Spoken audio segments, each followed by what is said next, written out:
You've got questions? O'Reilly Auto Parts has answers. Need a pro you can trust? We've got that too. No matter what you need, our professional parts people have the training and expertise to help you do things right.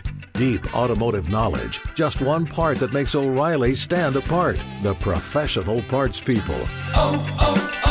O'Reilly Auto Parts.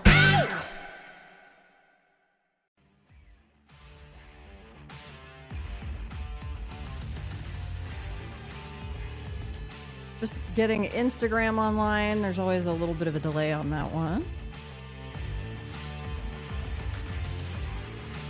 Hello all. Thanks for joining us tonight.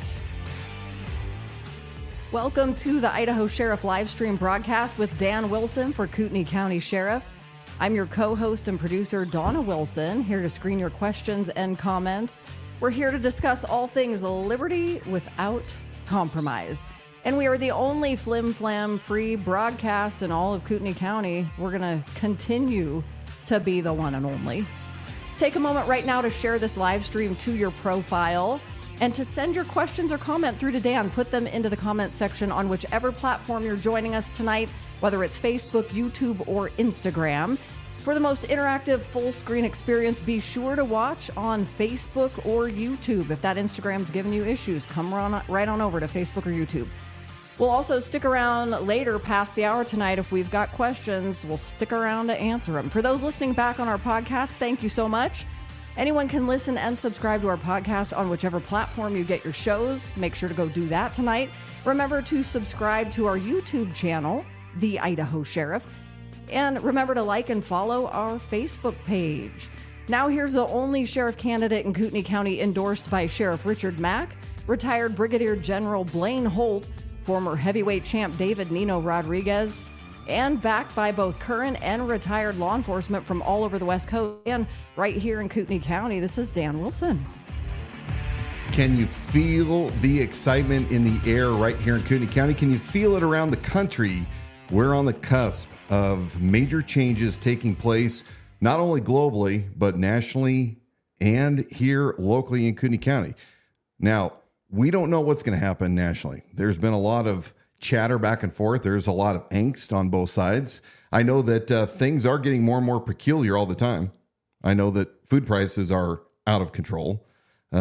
Things are not the way we would like to normally. We see more videos of kids in their 20s hedging on 30, crying, saying, you know, for those of you who are out making it on your own, please help me understand how you're doing this, because this is not the world I'm living in. My parents, they're working two jobs and admitting my parents are helping me out. Yeah. So it's not for lack of effort or a lazy generation. No, this is what happens when you spend out of control. And this happened not only under Republicans, but it has happened under the Democrats. In fact, they have both groups have come together to not fix problems, but to accentuate the problems and to cause us a lot of problems right here. Now, 20 days away, as I said, Kootenai County residents, are you ready to change the current leadership at the Kootenai County Sheriff's Office? Are you tired of the lack of leadership of the existing buffoon wearing the uniform with the drop leg holster? Are you just mudslinging? I'm saying facts and truths. And if people don't like that, then they need to grow a thicker set.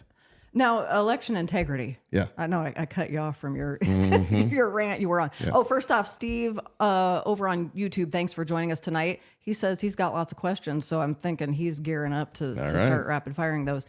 Election integrity. Mm-hmm. There was an opportunity in Kootenai County to head down to the elections office earlier this week. Tell us about that, because you and I checked in on that process when they run kind of like a dummy bunch of ballots through. It's a mini ballot check. So they check them out with the various machines by districts, and then they check what the tally of the machines come up with versus the hand printed out rechecks. And so it's kind of a check and a balance. And yeah, it was a neat little gathering. We were in a very small room. And once you know, my very dearest leader, the one that I just think that is the greatest fraudulent leader of Kootenai County ever, Special Deputy County Commissioner Bruce Matari, was sitting there. as well as Clerk Jen Luck. And they were at a table right in front of us. We had to stand right behind them. That's where we were ushered into, overlooking. And once you know, You were within Bruce, spitting distance. Bruce behaved himself the entire time. He didn't have any special little nicknames for me. Didn't have any special little comments. Didn't call you a cupcake this time? So, we were down there and we are watching very closely. Now, I want to tell you something that I hope you're going to listen to. A couple things. Number one, if you are voting early, that's awesome. Remember to check the box. Dan Wilson, the independent candidate for Kootenai County Sheriff. I had a lady come up to me today inside a grocery store, and I hear faintly, Dan. And I turn around, and this little old lady, she says to me, are you Dan Wilson? And I say, well, yes, I am. And she says, I want to tell you that yesterday, 15 of us went down together to vote early, and all but 3 voted for Dan Wilson. So 12 out of 15 in this lady's group voted for Dan Wilson. Those are our polls right there, ladies and gentlemen. And she said, Poll of Kootenai she County. says, and we're inside the store, and people are hearing this as they're walking around. And what I thought was outstanding is she says, we need real leadership with the hard times that are coming, and we want you in the position of sheriff. Now, if you are voting by absentee ballot, here's a suggestion for you. We have seen a recent challenge, I think, that just came out. I don't have the article in front of me, but there is speculation of interference with the ballots, mail-in ballots, through possibly the Postal Service, USPS. Now, I don't know the facts, so I'm not going to speculate, but I want to remind you that if you're going to vote by absentee, please take the absentee ballot and hand deliver it to the election office. It's not that hard, or get somebody else to do it. Within the confines of a library, be careful, because I know that you're not supposed to drop off ballots for other people, but you need to get down there and eliminate any interference going through the U.S. mail. Are there other ballot drop boxes in other locations, or is it just U.S. mail? I'm only going to, well, if you're going to mail it in, it has to go through the mail. Right. Yeah. Right. So the way to eliminate all those, go the directly. margin of error, Go directly. Just go down. Yeah. But remember, and I'm still getting this question asked, do we have to write your name in? And the answer is no. I'm one of 4 sheriff candidates that's on the ballot. Now, every ballot is going to rotate. The names aren't going to appear in the same order for everybody's ballots, and that's part of our process. So pick Dan Wilson, not any of the other ones. You want the man who has a vision and is ready. What do we got? No, pick Dan Wilson, Pick not Dan any Wilson. of the other ones. Not any of the other ones. Yeah. So, That's why we're here tonight. but remember, if you are tired of politicians and career government employees that have done nothing else but work for the public, they haven't experienced what you have had to do in the non-public sector, where your job isn't secure, where you don't have very good benefits, where it's tough to get the wages where they need to be. If you're tired of politicians who have spent their lifetime in government service forgetting what it's like to be one of us, if you're looking for a man that has been tried by fire for many years, that has run successful businesses for 25 years, that has created hundreds of jobs, balanced my budget, maintained my business structure, while I was also being a free police officer, a volunteer police officer for my communities at no cost to my communities. The cost was all of mine, with the same liability, the same requirements when I put on my badge and my uniform and I drove my patrol car to your calls. Then it's time to pick Dan Wilson as the only man that is right for this job at this time and place in history in Kootenai County that can lead this department, not only clean up the mess on the inside of the Kootenai County Sheriff's Office with morale, with problems with 911 that's hemorrhaging, and we're going to talk about that here in a little while, and somebody that understands what it's like to be a police officer, that can empathize with those that are doing the job. There is nobody better suited and ready to lead this county and the people than Dan Wilson. Kootenai County was robbed of the opportunity for a debate between Dan Wilson and Bob Norris. And I mean, that invitation, if there had been a fair debate proposed, may have also included the other candidates for sheriff, because there are in total 3 independent candidates against actually, Bob I Norris. heard that one couldn't campaign because there was some legal issue in their personal life.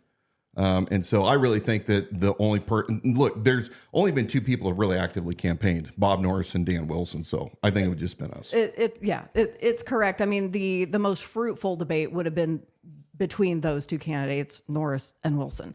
And we were robbed of that opportunity. Today, KHQ came out and did an interview, and now that the local media is getting involved in this race here in the last few weeks, it allows us to see the candidates more side by side, demeanor, body language, how they answer questions, how they're presenting what their strengths are.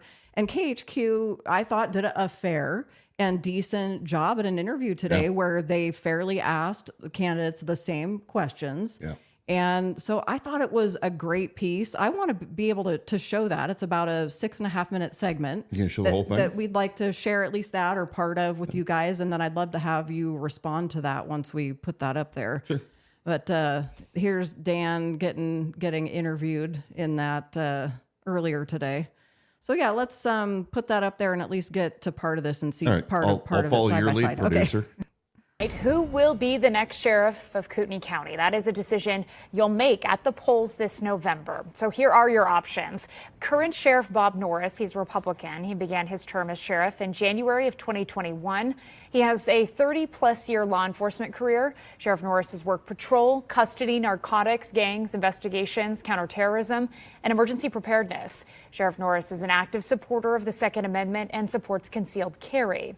Dan Wilson is a lifelong resident of the community. He's running as an independent. Dan has served for 12 years as a commissioned reserve police officer from 2011 to 2023 in the greater Spokane area. He's been a commercial general contractor and commercial casework contractor for almost 25 years. He owns a physical security consultant firm. He's also an active shooter survival instructor. Kyle Woodward has lived in Kootenai County for 20 years. He's running as an independent. Woodward wants to foster a culture of trust and transparency so crimes don't go unreported. Woodward strongly believes in the First, Second, and Fourth Amendments. A major focus for Woodward is growth in Kootenai County. He wants to build a substation in Athol for faster response times. And the final candidate on your ballot is Justin Nagel. He's running as an independent. He was born in Coeur d'Alene and grew up in Rathdrum. He worked in an underground mine, led a security team in Phoenix, and eventually developed a career as a carpenter. Nagel has been involved in the Rathdrum Lions Club, the Rocky Mountain Elk Foundation, and Ducks Unlimited. Today, Sheriff Bob Morris, Dan Wilson, and then Kyle Woodward all sat down with Nonstop Local's John Webb. Justin Nagel never returned John's calls for an interview. All 3 candidates discussed issues affecting the Kootenai County Sheriff's Office. And John joins us in Kootenai County right now. Good evening, John. Hey, good evening. The candidates touching on several issues impacting Kootenai County residents as well as the Sheriff's Office itself. I asked all of the candidates the same questions. My first question, what makes you qualified to be sheriff? We begin first with Sheriff Norris. Certainly I have the qualifications, and certainly my resume for the last 4 years qualifies me to be sheriff. I'm the only candidate in this race that has worked in a jail, supervised in a jail, and been a middle manager in a jail.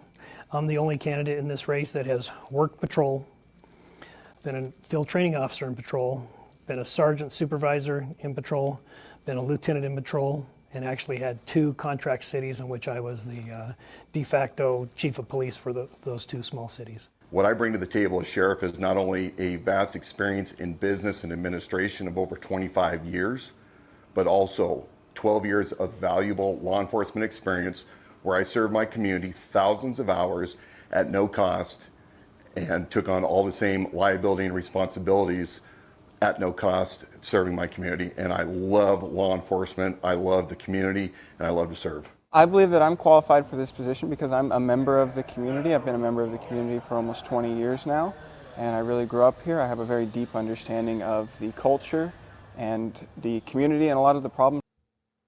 Okay, so we can play this a little more through. We can do that, or also just head to the KHQ website, and I can link to that from our site, and you can see that full interview. The reporter did a great job. I want to say something about Kyle Woodward. For a kid, and I call him a kid because he's my kid's age.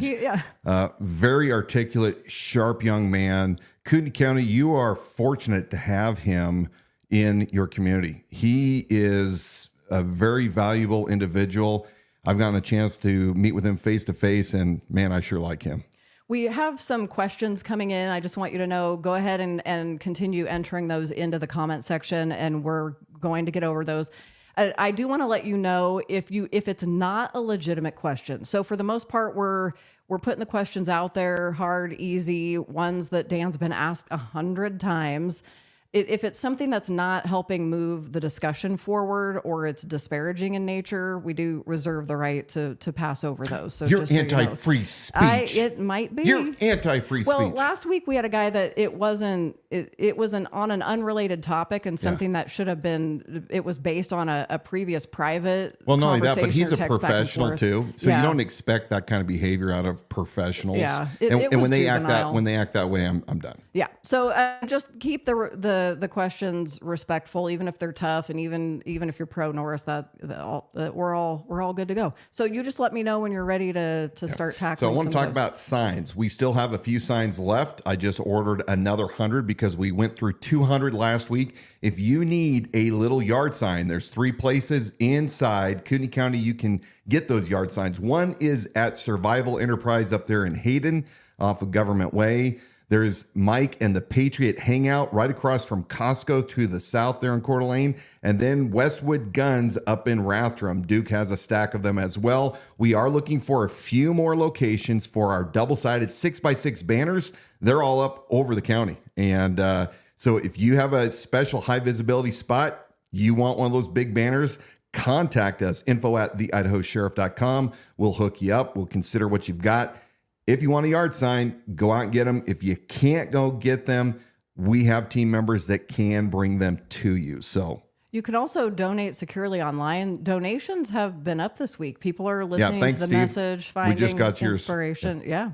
So securely online on our website at theidahosheriff.com. And that'll go straight to signs and other forms of getting the message out in the last few weeks that we have. if you're current law enforcement or past law enforcement and you want to add your name to those that support Dan Wilson for Kootenai County Sheriff, you can also submit that directly to info@theidahosheriff.com. We'll talk to you, but the list is growing, and there is absolutely no shame. I've been let's say tasked by the FOP. They're incensed. They say, well, you have a lot of Californians that are supporting you, and you've been disparaging to California cops. Just those that are personally friends of Bob Norris from California. You know who you are. You were those that came out right from the very beginning, and you forget that the resources that I have at my fingertips, I knew who you were. You happen to be friends with current command staff. You moved up here at the same time. You retired at the same time. Wait. Clarify what resources you have at your fingertips, because you've been accused of that too. What are you talking about, young man? I have law enforcement friends all over the continental United States. You're not improperly using some kind of secret access that you have. But I Just know to that the clarify. conspiracy. So anyway, if you're from California, Kalamazoo, Texas, Florida, wherever, you want to support us, me, let us know and we'll add your name. Are you ready for some questions? Let's do it. Okay. And then keep in mind, as we're tackling questions, or if we've moved on to another segment, you can continue to put those into the comment section on whichever platform you're watching. And also a reminder, share this live stream as it's happening right now to your feed so your other friends and family can join in. A question from, let's see, Steve, who said he had lots. I'm trying to skip to one that is a legitimate question. Where did it go? Explain to me how pulling people over to ask if they're carrying a large amount of cash is keeping everyone safe. I agree with you. I think that's uncalled for. This is part of the war on drugs that I'm absolutely in belief that it's a failure. I don't think that we should have to explain why we're traveling with whatever amounts of cash we are. That's personal.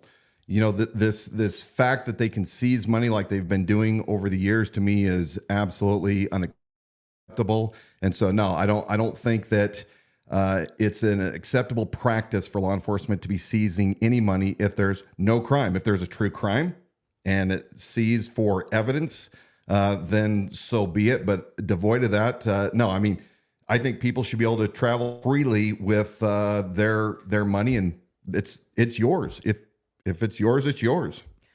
Moving on to the next question, we've got Gary joining us from YouTube. And like I said, there are some questions that Dan has been asked 100 times or more. And we have an amazing search engine function on our website where you can go in and type keywords like Dan's background and experience, and then including past episodes, past live stream broadcasts where he's answered these questions. Don't you know 100 times. that Catherine has been telling everybody again after a year that I have zero law enforcement experience? I've never driven my own patrol car. I've never made arrests. I've never booked evidence. I've never written warrants. I mean, oh my goodness, what am I even here for? I think you were in a sidecar on chips. Like that would have been awesome. I love chips. I even had the little helmet as a kid and a big wheel. It was awesome. Okay, Gary, thank you seriously for joining us on YouTube. He says, I've heard that you were just patrol. What experience does that bring to be operating at the sheriff level? And I'm taking this as a respectful question. Yeah. So that was not intended to make fun of the question. Well, first of all, after 12 years of doing the job,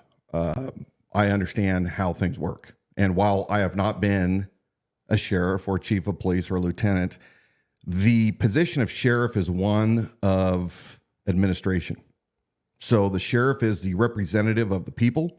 In fact, our state law has made it so that it's very important that there aren't a lot of criteria for a representative, just the same as for county commissioners and other elected positions, state reps. I mean, state reps are in charge of hundreds of millions and billions of dollars. But they don't have to have an accounting degree. So what you want is a sheriff that not only sets the policies and meets the needs of the people, but also has a true administrative background. And I have that. So while I don't have captains and lieutenants, I've had enough staff over the years running my businesses and subcontractors and other vendors. I understand how to surround myself with subject matter experts. That's how I was successful in business, because at a very early age, I learned how to put the best and brightest around me and follow their advice. Now, I have an undersheriff that has been chosen since almost the beginning when I got in the race back in January. This individual is current law enforcement in Kootenai County, is very well loved, and this individual will be an outstanding undersheriff. My transition team that's already assembling will also help us in the first 90 days and on into 6 months, get everything lined up. But I'm going to surround myself by those that understand the day-to-day operation. So in my business, I don't know how to do everything. I own a cabinet shop, never built a cabinet in my life, but I have sold millions of dollars worth of casework over the years. And same thing in Kootenai County. I will surround myself with those that give me the advice and assist me in turning Kootenai County Sheriff's Office into the greatest agency that Kootenai County has seen in several lifetimes. Do you think that having that outside perspective is in fact an asset, as opposed to, because people say, well, how can you operate a jail if you've never specifically done that job? And I know that you're somewhat answering that question, but how is it an asset coming in with a perspective outside with business and different industries and an outsider's perspective outside of career law enforcement, career government work? Well, let's look at the sheriff's office as basically two sides. You have the resource side, the office side. That is your manpower. That's all your employees, both sworn and unsworn. It is your buildings, your equipment, all your inventory, all your policies, procedures, all of that. If you don't have that in order, you can't serve the public. Now, the other side of the sheriff's office is the actual mission of why the sheriff's office exists, and that is to serve the people, to maintain the peace, the rule of law right here in Kootenai County. And without this, the mission, none of this other stuff matters. So in business, we in business understand the entire administrative side. We know that our employees are hands down our greatest resource, period. And if you don't have a good culture where people want to be there, then it doesn't matter how much money you throw at it.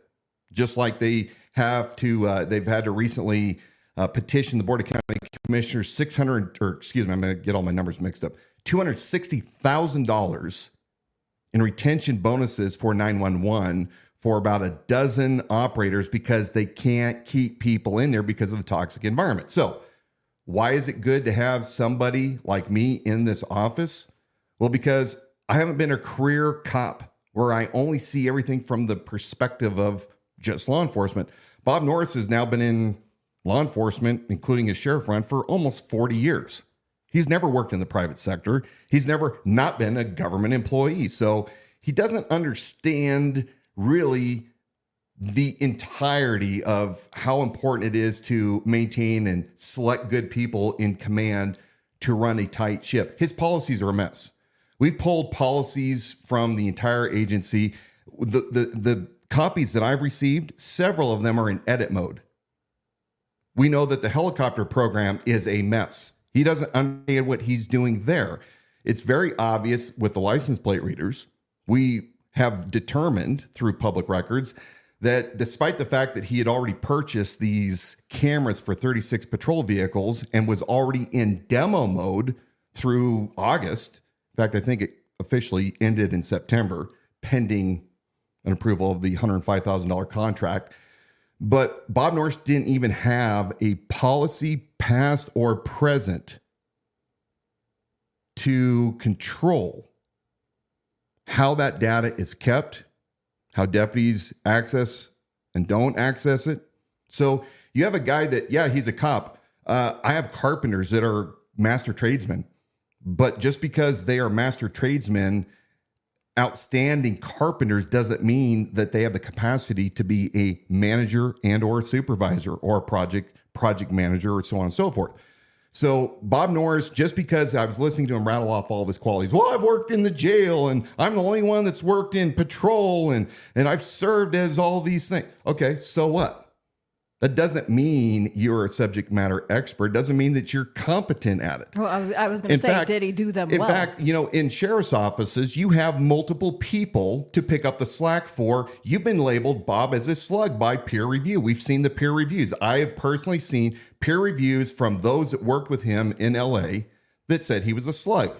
We know that he was tight with Baca and Tanaka. So do the math there. But yeah, you want somebody that truly understands a whole approach to what it means to run an organization that has literally negotiated contracts, started budgets from scratch, dealt with personnel. Anyway.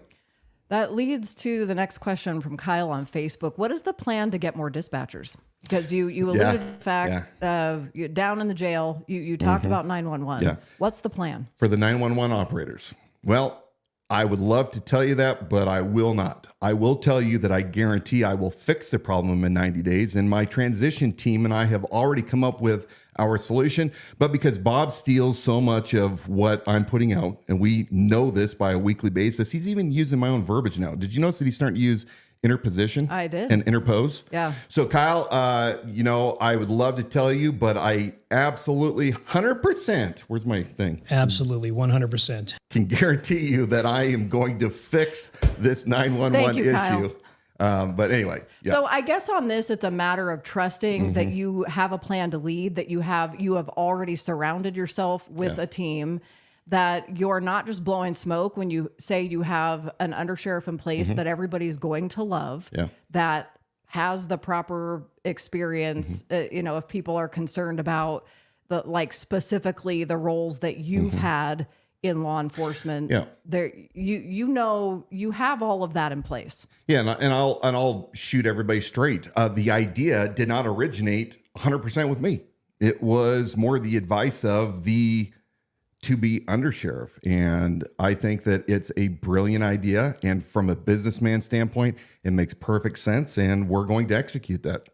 Toggling over to, there's going to be a question on Instagram. One of you over on Instagram said, I need a shirt. Oh, yeah. You can go to our website, theidahosheriff.com, click on the apparel button. There are shirts, t-shirts, hoodies, hats, I think even mugs, and you can get a scarf for your dog. So there's that. A question from Mike on Instagram. What is your take of January 6th? And that's not going to be, we're not getting a shovel and digging super deep on this one, but for people that want to know where you stand, thoughts on that. My belief is that the majority of those that were there at January 6th were your fellow citizens that were there exercising their guaranteed First Amendment rights. I believe there is more than enough evidence that points to the fact that there were federal agitators in there that were doing everything from leading people inside so-called secured buildings to those that were out actually provoking people in attendance there. So I believe that it was a massive setup. I think if you even look at the pipe bomb and the fact that they can find anybody and everybody, but they can't find the individual that planted that, and the timelines don't show up. And I mean, there's a lot of controversy around that. But here's what I really don't like.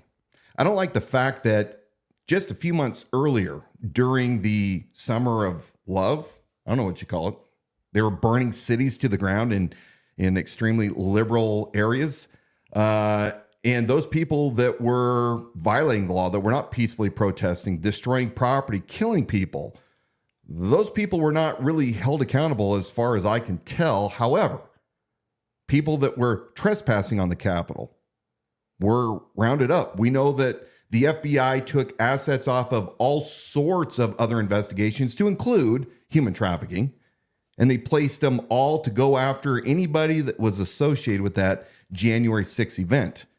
And many of your fellow Americans, despite the fact that we're guaranteed in the Bill of Rights to due process, they were not given due process. Some of them were held indefinitely without even being able to access an attorney or being told what their charges are, held in solitary confinement.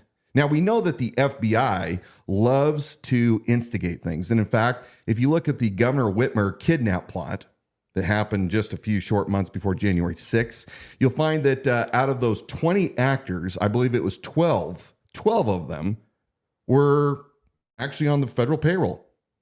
So we know that the FBI and other federal agencies love to set people up, especially if you are opposed to their agenda. So I believe that the January 6ers, many of them that, in fact, I'm going to make this statement, if they were not involved in any violent act or destruction of property, because if they were, then they do deserve to be charged and to face a jury of their peers.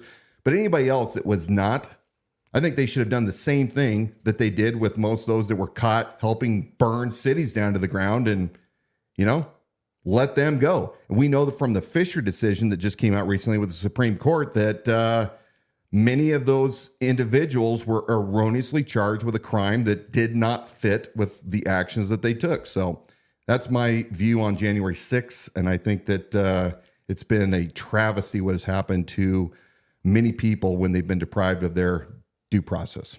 While this is a flim-flam free broadcast, but we know that Bob Norris is not flim-flam free. No. And so coming up in a little bit, we're going to be talking about exactly some of those things that he's even come out with today. Dan's going to be addressing that. First, I'm going to hit another question. And then again, if you've just joined us, put your questions right into the comment section on whichever platform you're watching, and we're going to get those over in the queue to Dan. So from Gary watching on YouTube tonight. Hey, Gary. Is there really sex trafficking in our county, or is it more along the lines of social media luring and exploitation of minors?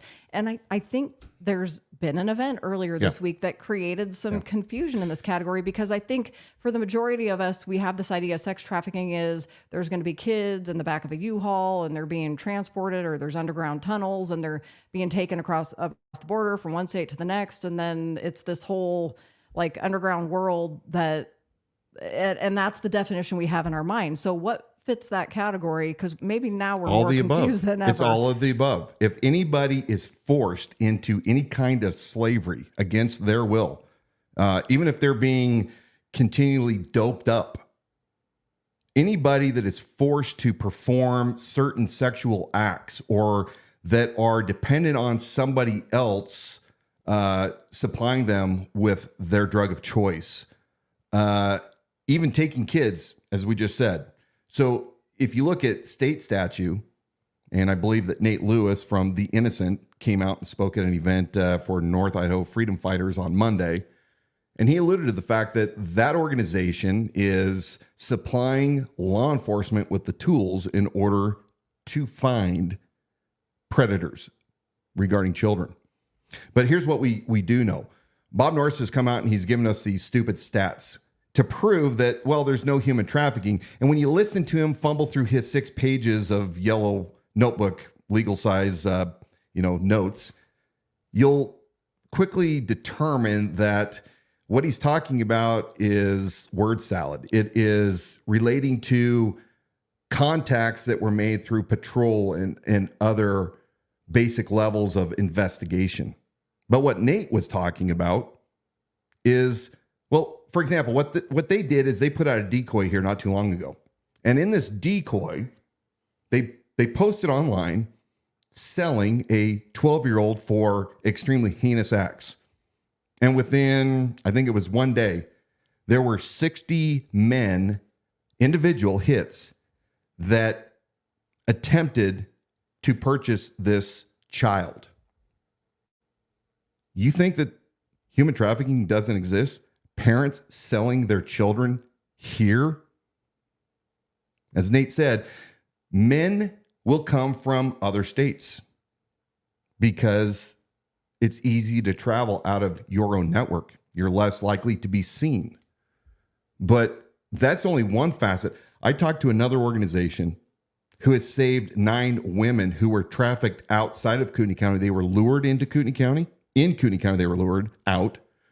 And they were sex trafficked, all the way down to California, Nevada, Western Washington. So it happens in all sorts of varieties. I think that it was interesting when I talked with Nate, and Nate gave me permission to say this last week, that he took this evidence that he had of the attempted abduction, the attempted rape of this 12-year-old child that, again, it's a decoy.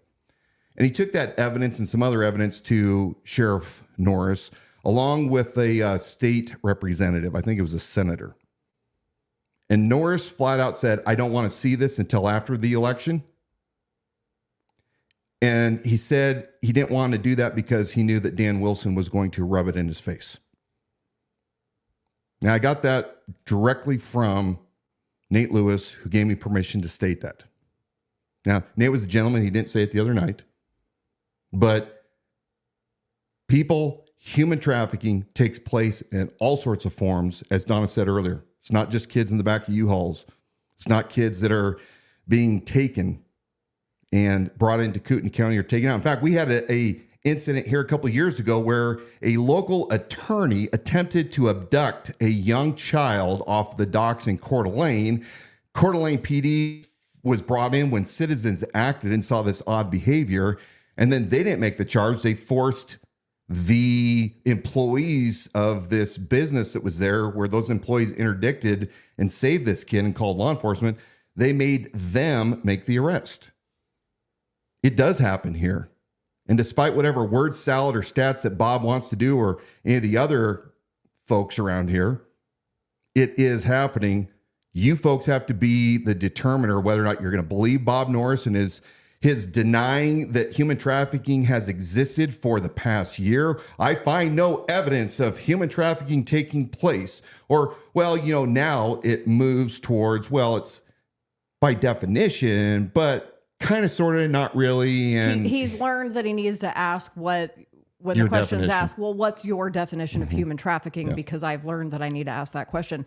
One of the questions the other night, because I think it's so, when people realize that their sitting sheriff is telling you your community is safe and there's no evidence of sex trafficking, human trafficking in Kootenai County, they want to believe the person in charge, that when they're saying that, they're telling you the truth. And it makes you feel good and it makes you feel safe, that you're in a safe community. Yeah. One of the questions the other night when Nate Lewis from the Innocent organization was saying that they ran that sting and how many hits they got on that in that short period of time, one of the questions that came back from the members in the audience there was, well, do you have the IP addresses of where those hits were coming from? Mm-hmm.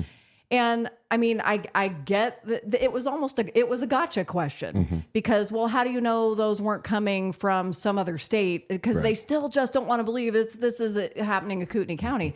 And Nate's response, it was, he was gentle with it, but it's people are willing, if it's Spokane as opposed to Kootenai County, people are willing to drive the 20 minutes across the border to get what they want when that was the intention. Yeah. So that still isn't putting us ahead, and we don't have a current sitting sheriff who is doing anything proactive. No. Reading off stats of crimes that are already on the books. Well, he wasn't even willing to support the Internet Crimes Against Children task force here locally. That's a absolute fact.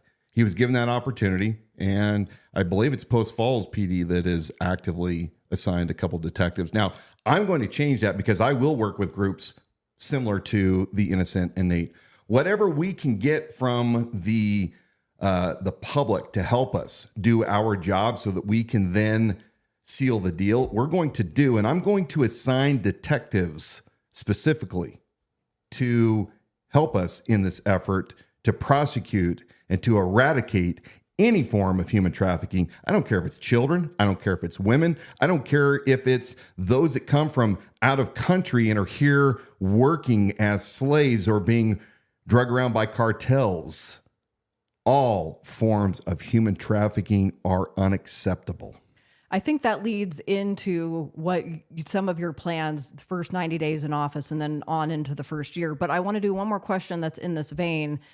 Because I think it's an important one. Does a sting count as evidence if it was never real? Is that entrapment or does it count as evidence? It's intent. And that's one thing that Nate Lewis presented very well was that in, I believe it's Idaho Code, it talks about what all is under the umbrella of human trafficking and the intent. I mean, that was an important word. Yeah. And I think we've seen this a lot through social media clips where you have these crusaders that will go out and they will do the legwork and then they bring law enforcement in. And even though there wasn't a child, it's still the intent was to commit a crime for indecent purposes, to name just a bare level. So what are your plans?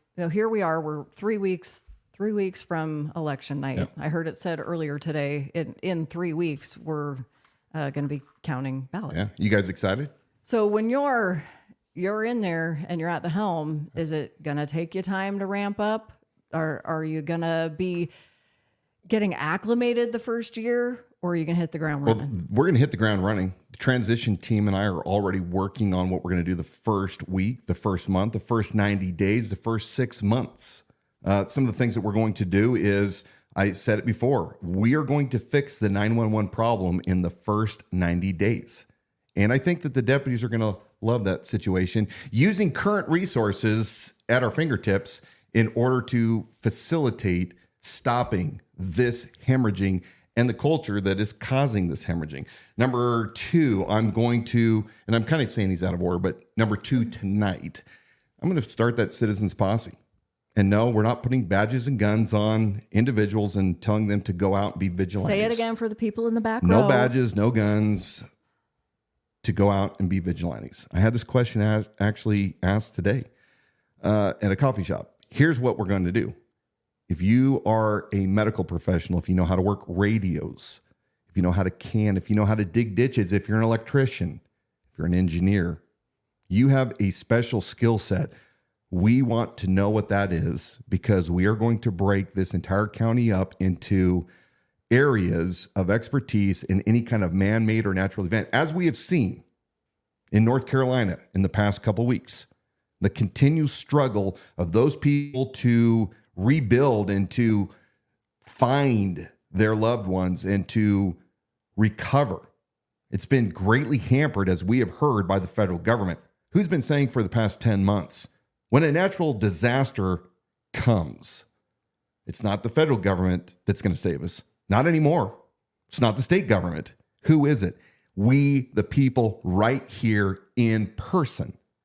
Nobody's coming. It's up to us. And it's absolutely crucial. Bob Norris has had 4 years to articulate to the public. We've already seen the dangers on the horizon. We are susceptible up here to earthquakes and fire. I know last week they said, well, it's not earthquakes. Yeah, we most certainly are susceptible to earthquakes. Wildfires, earthquakes, it doesn't matter. We must have a plan of action, how to spring into not only help and recover, but also how to secure our own county from those that would come into our county to try to deprive people of life, liberty, and property. So the posse is going to be formed. I'm going to call for an audit, a forensic audit. I'm going to go to the county commissioners. I'm going to implore them to fund a budget and an inventory of the entire sheriff's office. I want to know every piece of equipment. I want to know where every expenditure has been. We're going to analyze it. We're going to find out if money has been improperly spent, where we can cut, how we can better optimize our options. We're going to be looking at grants. If they have strings attached, they're gone. This sheriff's office will not be controlled by any other agency, federal law enforcement, or government who tells us we must sell part of who we are for a little piece of the pie. So it's not that you're against grants or you cut all of that and you're immediately lopping off a bunch of resources, but it really is doing the thorough investigation as to what has strings attached so that you can run that department independently without government coming in and saying, because we did this. Yeah, we're supposed to be, do that. Again, separate. You know, we're our own entity, but we're accountable to other entities, but not controlled by other entities. And so I want to maintain the autonomy of the sheriff's office. We're also going to implement my deputy reserve program. Idaho law allows us to be able to get former law enforcement and to bring them on board in pretty rapid pace. And we're going to start getting those that want to join our deputy reserve program. We're going to bring them on board. That's going to be a force multiplier. Bob Norris has failed to do this. I think he didn't even care about it until he started hearing me talk about it. And then he tried saying, well, Wilson, we can't do this academy because, you know, Boise Post took it away from us. And, you know, all this word salad again. I'm using word salad a lot tonight, but it really was. But he's just saying that because he wants to throw, you know, mud or obstacles in my way. You should have been thinking about that, Mastermind Matari. I mean, it was really clear. Reserve officer, you know, no command experience, could read the statute and figure out that we are more than capable. And by the way, every time he tries to say you have to work, you have to get paid, well, guess what? We can offer $1 a year like they did in do California. You think it's really... Do you think it's really an issue that they never wanted reserves in the first place, that there's an elitism mentality, both that happens with your deputies, and then also it's a trickle down from your leadership that somebody who does this part-time cannot possibly be reliable. Well, look, I'm not going to get into that part. That's a different topic for a different day, but let's break it down this way. If you were bringing law enforcement professionals, you know, folks from California, work for LAPD, work for Kern County or Orange County or you name it, and spent 20, 30 years or 10 or 15 years on the streets. Look, that's valuable experience. No different than if you work in Travis County, Texas, or if you work in Fort Lauderdale or wherever. If you've had years of experience on the street, that is a benefit to us. Now, yeah, I'm certain that there can be some, you know, buckle bouncing. Yeah. I mean, it's okay. I think that you answered the value that they bring to the department, which really is of most interest to the citizens of Kootenai County. And then also, do you think it can alleviate some of the strain on the budget? Well, of course, that's why I'm doing it. Yeah. That's why I'm doing it, is because we don't have... But you're not compromising... No. This is a lie that's been perpetrated by the Matari Norris campaign. Oops, did I just say Matari? I meant Special Deputy Matari Norris, since, you know, one works for the other, or is it the other way around?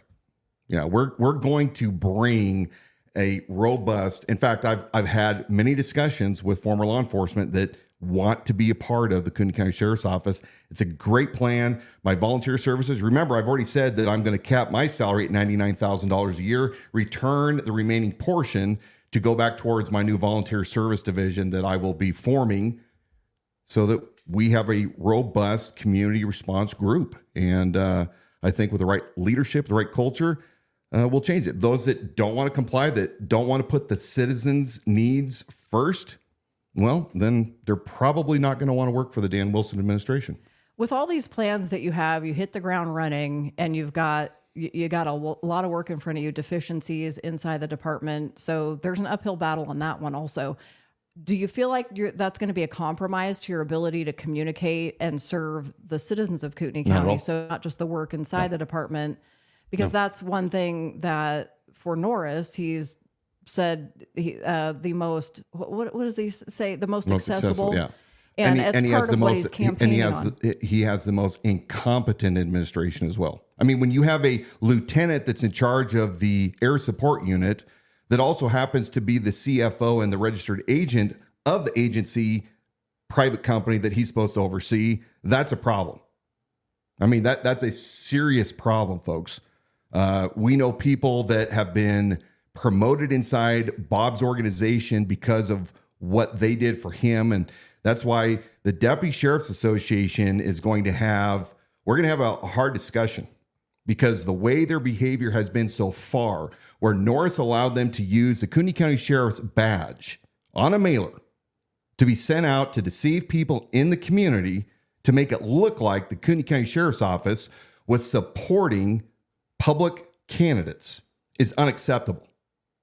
Absolutely unacceptable. And you, the citizen, including my KCRCC friends, should be outraged at that behavior. The Kootenai County Sheriff's Office, the seal, the star, the reputation, the integrity will never be allowed to be for sale for anyone.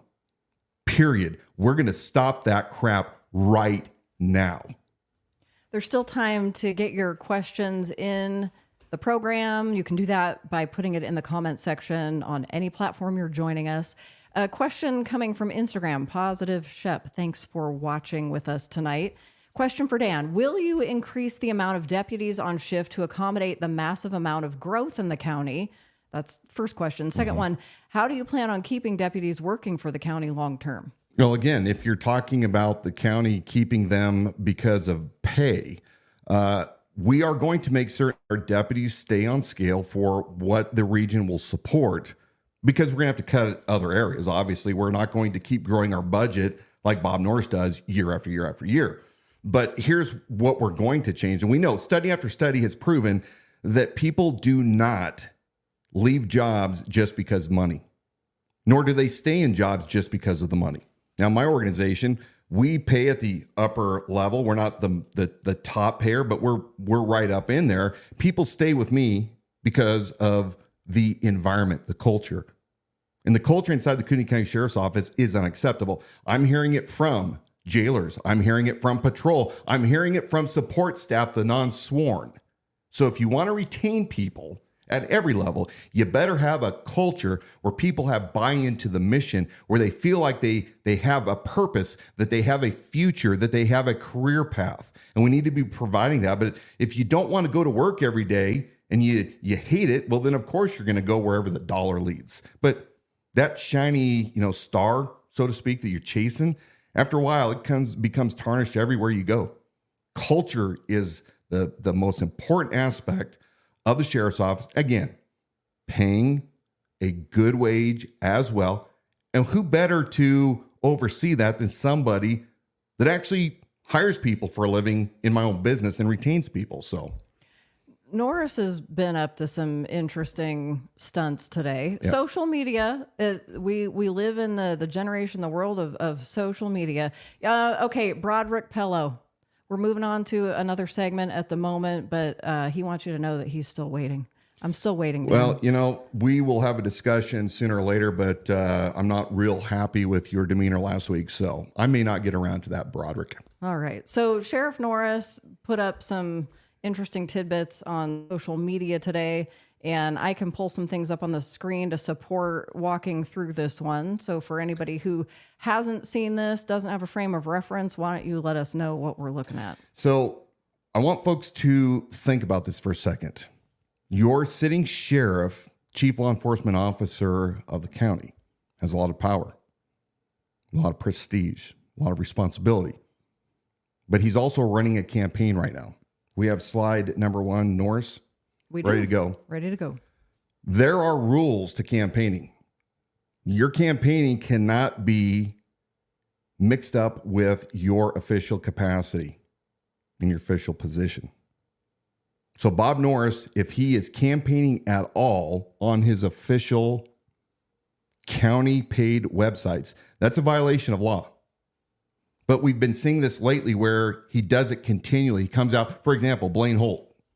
When Blaine Holt endorsed me, former Brigadier General Blaine Holt, immediately, early in the morning, he jumps on with his Kootenai County Sheriff's page, not his campaign page, but his sheriff page, and immediately starts disparaging Blaine Holt. Unacceptable. Well, he doesn't learn from anything that he's doing, whether it's giving resources from the county and giving them to be auctioned off at Republican women fundraisers, to name just a few, to where he's not doing it for the Democrats or for anybody else in this community, but he's doing it for those that are part of his political affiliation. But I think people have not thought beyond the scope of what benefits them. So you're sitting in the Women's Republican Federated luncheon, and they're auctioning off some kind of asset from the sheriff's department. Mm-hmm. I'm going to use an example. A ride on the helicopter and some other stuff in this winning package. It was a day on patrol, a day at the range, a day at the jail or SWAT. I mean, there was all sorts, because this has been ongoing for several years. Yes. So think about this. It's a violation of the law. Let's say you have a Democratic elected sheriff, mm-hmm. and they're the minority in your county. So you end up with a lot of angry Republicans because you have a Democratic sheriff that is using county resources to raise money through the Democratic Party to circle back around and support their reelection. That's not going to make you very happy. But I think people just have not, they're like, we're the majority here. We're going to control the outcome. So, hooray, we got the sheriff in our back pocket. Rules for thee, but not for me. I honestly think the majority of people, or the women at that luncheon, or the people at these other KCRCC events, they haven't even thought beyond the scope of this is what's benefiting the majority of us right now, so it doesn't matter to them. What I have a problem with is nobody is holding Bob Norris accountable. Stan Mortensen, not keeping him accountable, because he's continuing to do this. He did this to us back in the Show Your Proof challenge from earlier this year, where he signed this challenge to me as Sheriff Bob Norris and told me that I have to show up to this. And when he had the event, it was a campaign event. It wasn't an official business, because then I think it would be considered to be an abuse of power against a political candidate opponent of his. But remember that he was up there in his official capacity, not as candidate Bob Norris, but as Sheriff Bob Norris. And Bruce Matari wasn't there as Bruce Matari. He was there as Commissioner Bruce Matari. And Bryant Bushling, who is retired, wasn't referred to as Bryant Bushling. He was referred to as Deputy Prosecutor Bryant Bushling.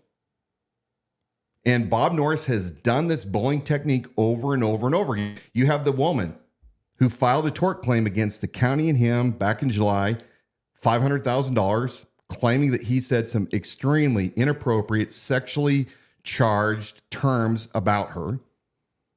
And what does he do a week later after she files his tort claim? In his official capacity as sheriff, he takes the Kootenai County Sheriff's letterhead and he writes a letter to the public that he releases saying, anybody that can find evidence to contradict what this woman, who is filing the claim against him, to exonerate him and his integrity, when he knew that nobody was recording there, or were they? Well, he said, I will donate $10,000 of my own money. But he's using the official capacity of the sheriff's office to do it. This is what a tyrant looks like. This is not a man that understands the importance and the role of the sheriff. Flat out, he doesn't. if he'll say vulgar and heinous things against somebody, as has been alleged, and then further substantiate his bullying by putting out a bounty against a citizen, he should have kept his mouth shut, but he doesn't know how to do it. So here we have a recent example that just came out today. We're getting back to that. Yeah, this was posted on his Facebook page. You can see at the top, it's his official one, Sheriff Bob Norris. He says, did you know that Idaho has laws against criminal libel and operating a corporate entity as a political action committee, PAC, when the entity is not registered as a PAC? The flyer is being distributed by Teresa Roth and supporters of one of my opponents. If you get it, throw it in the trash where it belongs. Don't trust any entity that does not put their leadership, executive director information on their website or their literature. Does that go for the Kootenai Journal as well? Mm-hmm. And I don't know, North Idaho News? Yeah.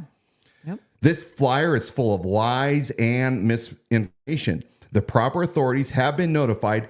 Don't trust any information that is distributed by an opponent ever.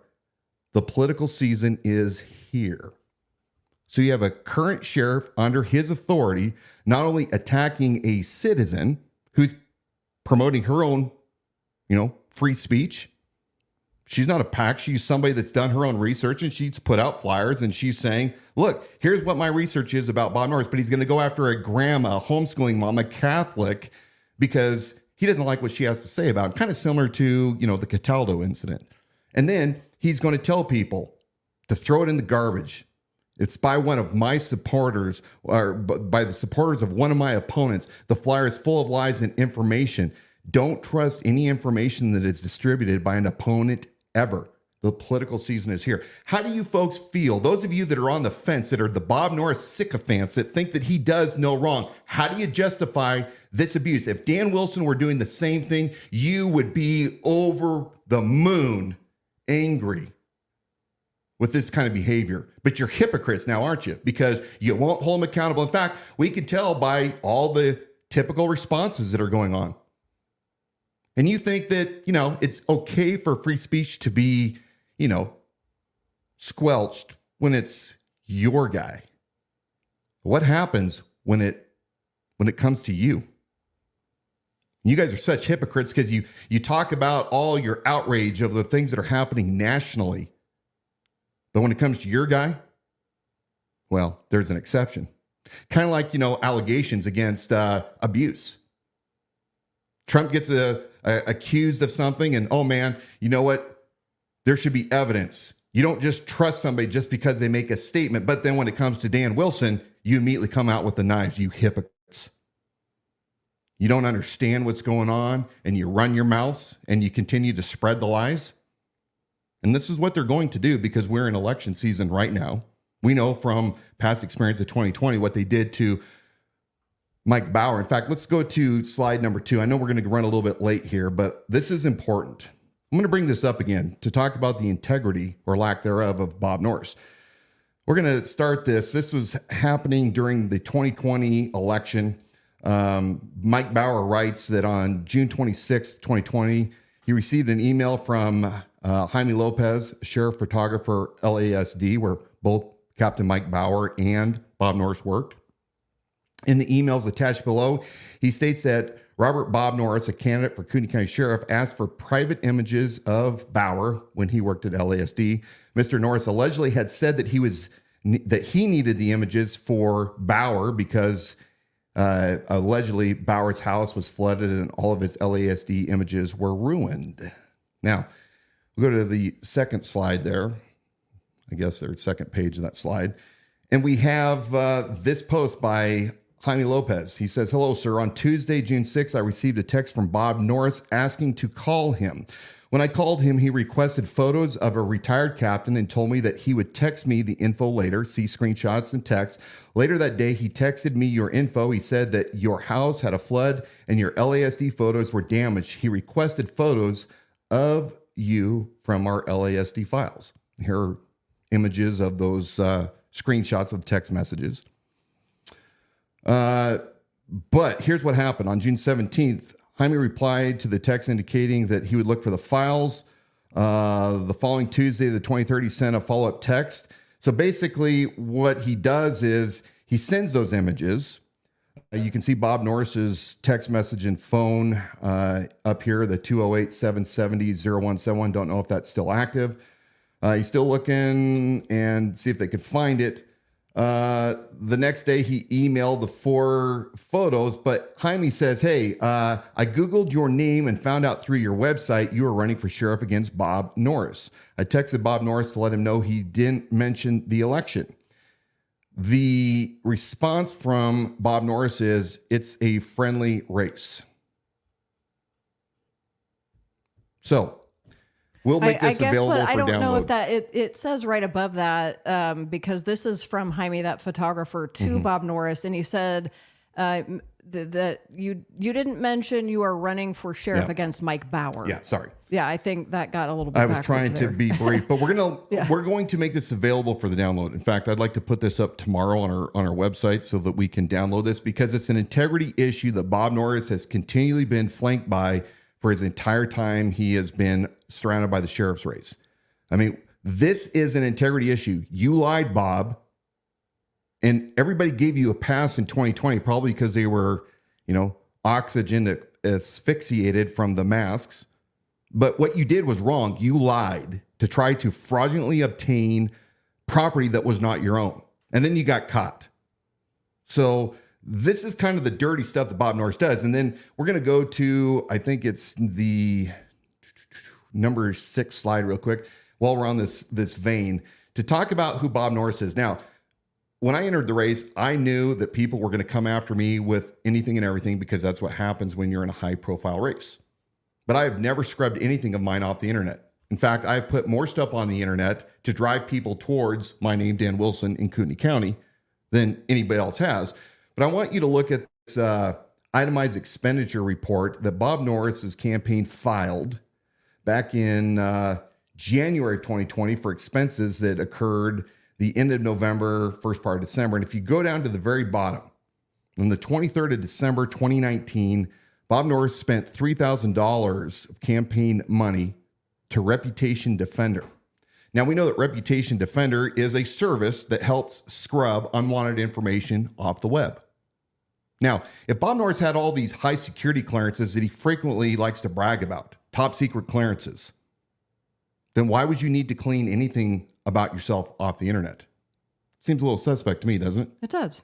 And, we get the comments that, look, come on, Dan, we already know you don't like Norris, but you got to do something more than mudslinging. I would Truth argue, is not mudslinging. and look, and that's exactly it.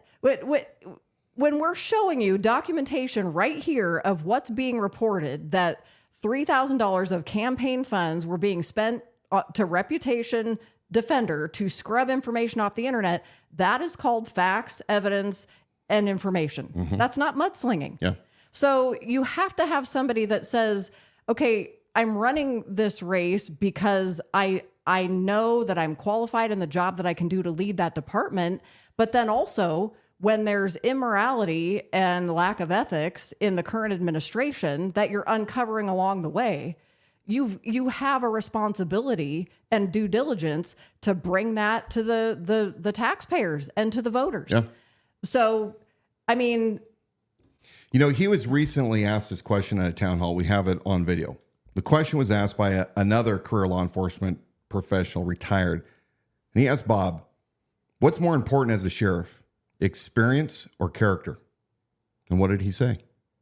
they're equal. They're equal. So I would argue to the folks, by the current sheriff's own words, if experience and character are right here, I've shown you just a little bit of his character, his inability to tell the truth, his, I guess, ability to go after those that he doesn't like in his official capacity, using the full color of his office. In fact, I think it's funny. We had this event last Monday night where Nate Lewis got to come up and speak about the innocent. Mm-hmm.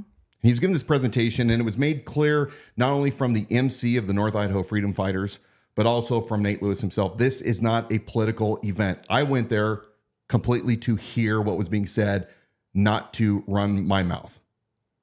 And we were told many, many times, don't talk. This isn't about the sheriff's race. Don't even talk about it here amongst yourselves. This is only for the innocent. Well, who comes up and commandeers the mic? Well, none other than Bob Norris, because he cannot control himself.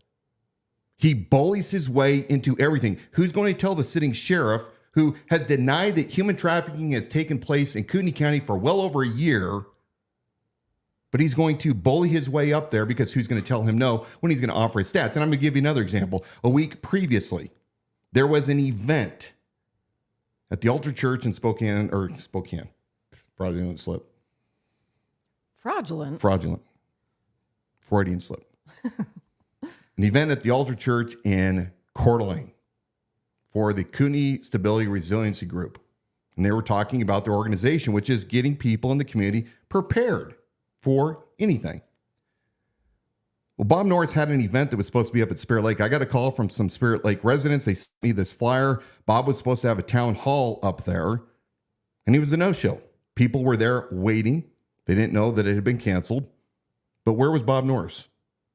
Bob Norris was down where he could hobnob with those that are very concerned about being prepared for anything. And when he gets up there, same thing. We were told it's not a political event. But what does he do? He goes up, gets the opportunity, runs his mouth at the mic, and we should play those clips sometime, where he says basically, well, we've been kind of hands off because we really didn't know who your board members were. And, we want to see that on your website before we decide that we're going to work with you. And then at the conclusion, he has to get up one more time uninvited. Now, here's the irony. When Blaine Holt came out and endorsed me, Blaine Holt has started this group, K-Surge. What does Bob do to Holt when Holt comes out and endorses me? He says some extremely heinous things against Blaine. Calls him a globalist, says that, disparages his service, etc. But Bob's balls are so big that he goes up there without any shame, despite the fact of the way he has treated Blaine Holt, commandeers the mic, and then immediately he's seen the light. We share so much of the same mission. We're gonna work really good together because Bob is a professional con man. He's a politician. And he uses his office and his authority continually to bully people over and over and over again. Just like when he sent a former detective and a cohort into the Patriot Hangout here a couple weeks ago after they found out that Mike from the Patriot Hangout was endorsing me on my team. And he sends in these goons to try to strong arm him into holding an event for Bob Norris. This is the crap that goes on over and over and over again. So I would caution those that see things online by a small, very small group of people that have a lot to lose when their sheriff is changed. They're not going to be in the popular club anymore. Those that surround themselves at certain key churches in this area, and you know who you are at those churches, you understand that there's a lot of prestige that you're going to lose because your boy isn't in the sheriff's office anymore cutting special deals for y'all. So I get it. I get it when the FOP president's mother continually goes on over and over and over, never realizing that very soon I will be her son's boss.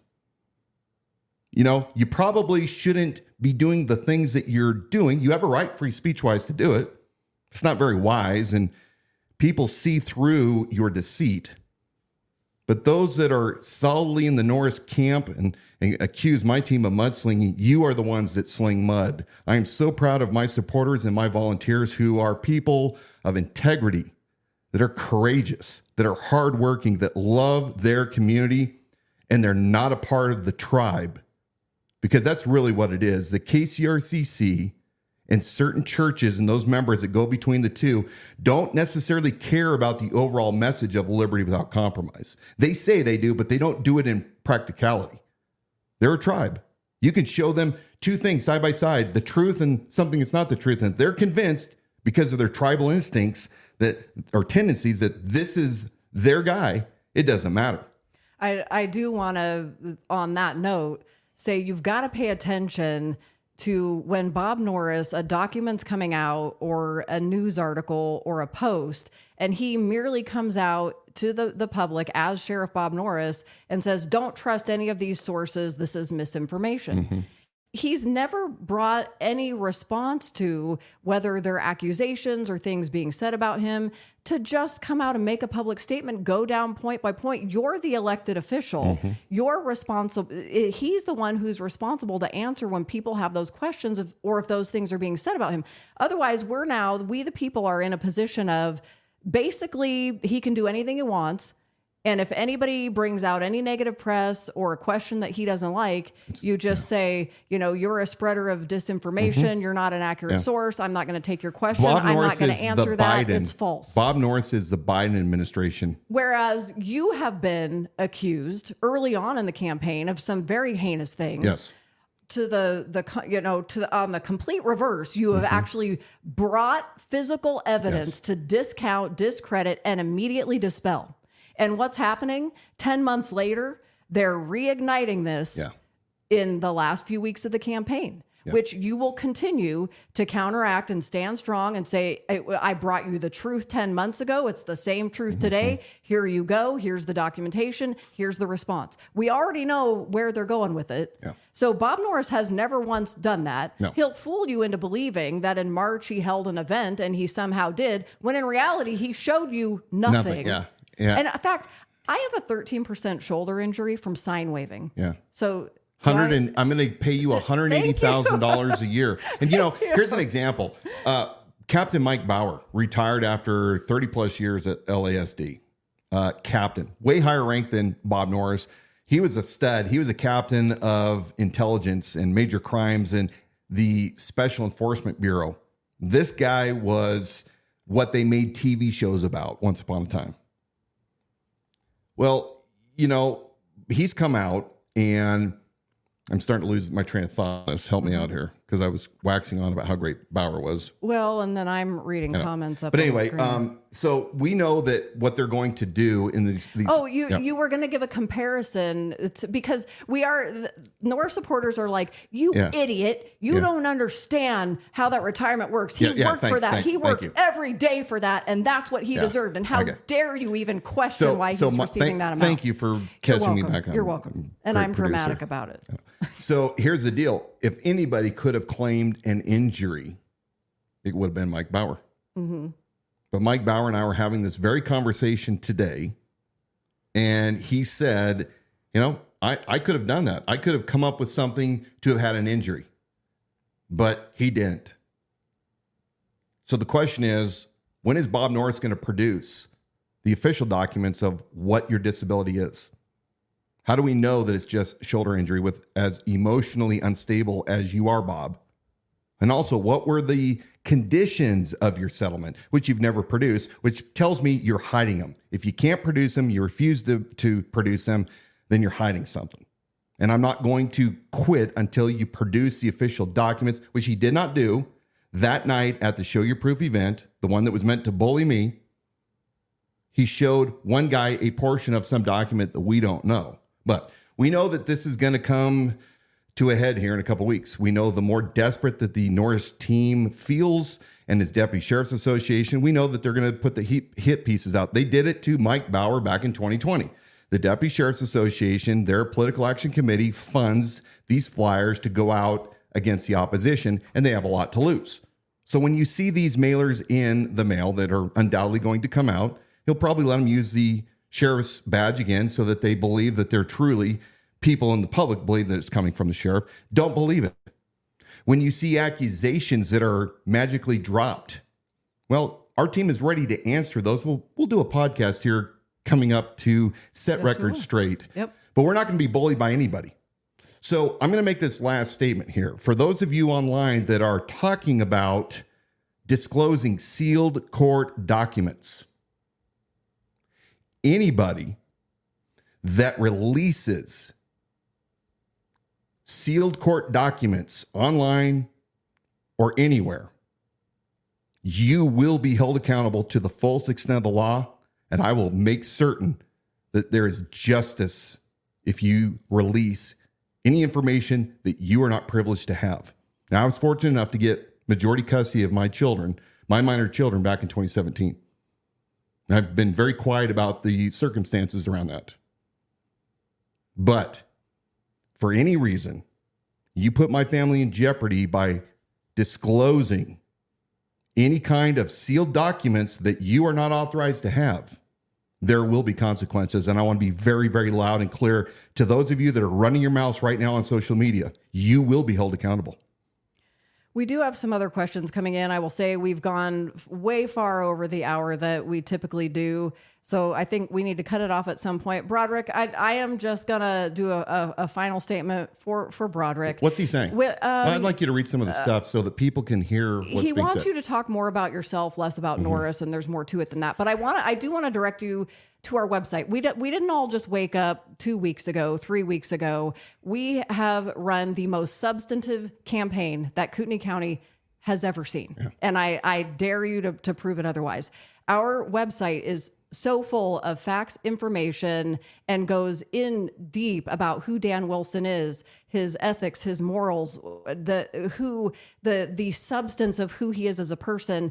And there are weeks of archived live stream broadcasts that do just that. Look, I'd argue and say he's an attorney. Let's not sit here and pretend. Broderick, you're an attorney as I understand it.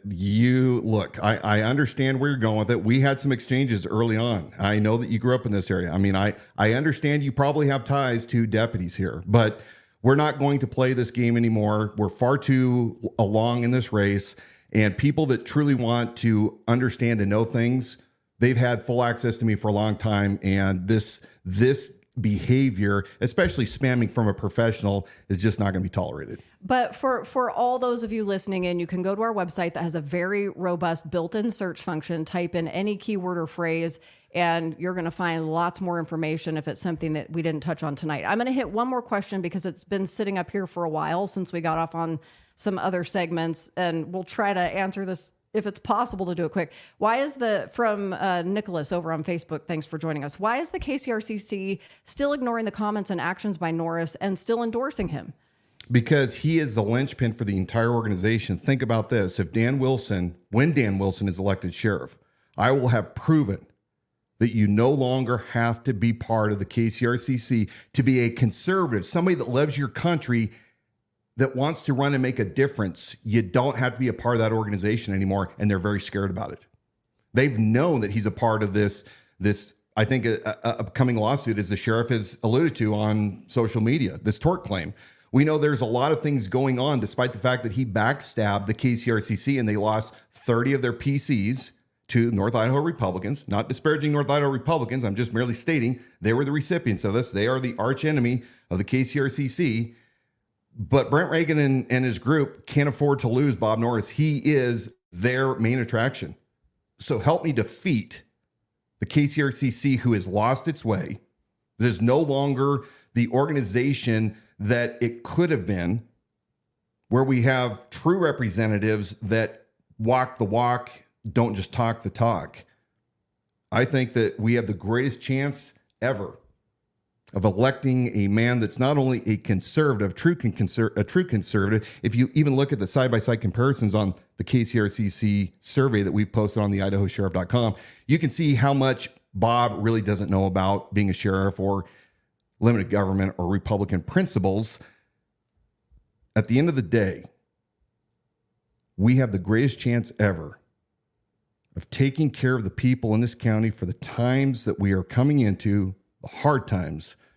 You have to ask yourself, are you willing to continue to follow this bumbling knucklehead that has done nothing in the past 4 years of any substance other than having town hall coffee meetings in the middle of the week, 9 or 10 o'clock in the morning, where he brings 12 of his command staff at thousands of dollars an event because he can't sit and carry the conversation as the sheriff? You know, people are going to ask such technical questions.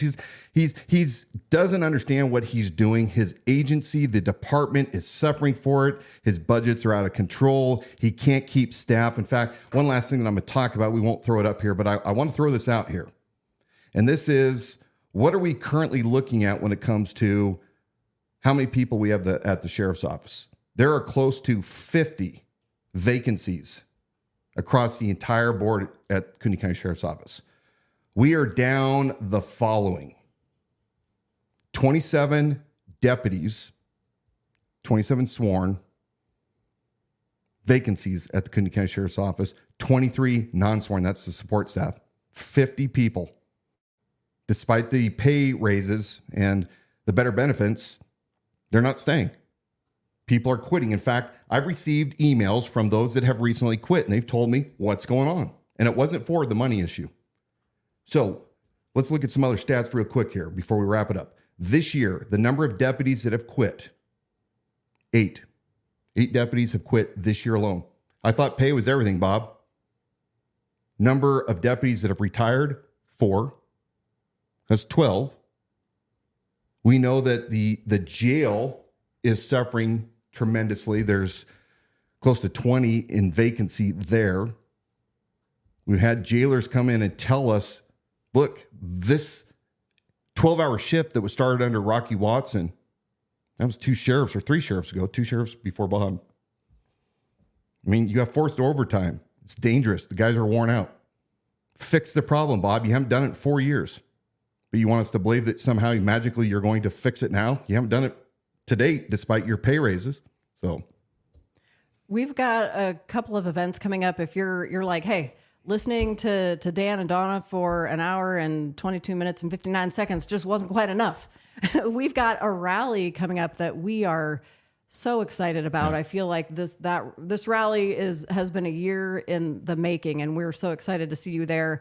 That's going to be on Monday, the 21st at North Idaho College. There's more information about that event as to the exact location on campus there on our website at theidahosheriff.com, or you can RSVP to the event on Facebook. And there's a couple other things coming up. Go to the website to check those out. Why don't you leave us with an encouraging word, and then I'll take us out to the end here. We are Americans. We come from extremely good people. They come across every kind of spectrum and background, ethnicity. All men are equal in worth. Every man and woman has the right to, and child has the right to life, liberty, and property. So when you see troubling times ahead, fight, do what you have to stay above the fray, fight for what you believe in, but most importantly, do not lose hope. Don't lose courage, because we didn't descend from fearful men. We descended from men who understood the times, they acted accordingly, and they pledged their lives and their fortunes and their sacred honor. We all have family that has served. And I'm so proud to be an American. I love being an American. I love my fellow citizens. Stay hopeful. We're going to get through this together, united. God bless you all. May God bless Kootenai County, and may God bless America. Man, that Broderick Pello was giving us the business tonight. Did we deserve it? Nah. Thank you for joining us tonight on the Idaho Sheriff live stream broadcast with Dan Wilson for Kootenai County Sheriff. We're here every Wednesday night at 7 p.m. And the best place to watch archive broadcasts is on our YouTube channel. That's at the Idaho Sheriff. Go to YouTube to listen and subscribe. And then also for the Idaho Sheriff podcast, listen and subscribe wherever you usually get those shows. You can listen in your car, the shower, wherever. Podcast listeners watch live every Wednesday night at 7 p.m. and you can interact with us here. Learn more about Dan Wilson, his platform, policies, viewpoints, and endorsements at theidahosheriff.com. That was a doozy. Send your complaints to info@theidahosheriff.com. Broderick, I'm certain you have more than your share. We may or may not look through those. He's willing to have his mind changed. Okay. I hope he's sincere. I do know that there are some people surrounding him that are extremely sincere and brilliant individuals. That's true. Yeah. That is true. Somebody that he could be proud of. Sign of hope. Very true. Let's go have a cigar. All right, let's do it. God bless.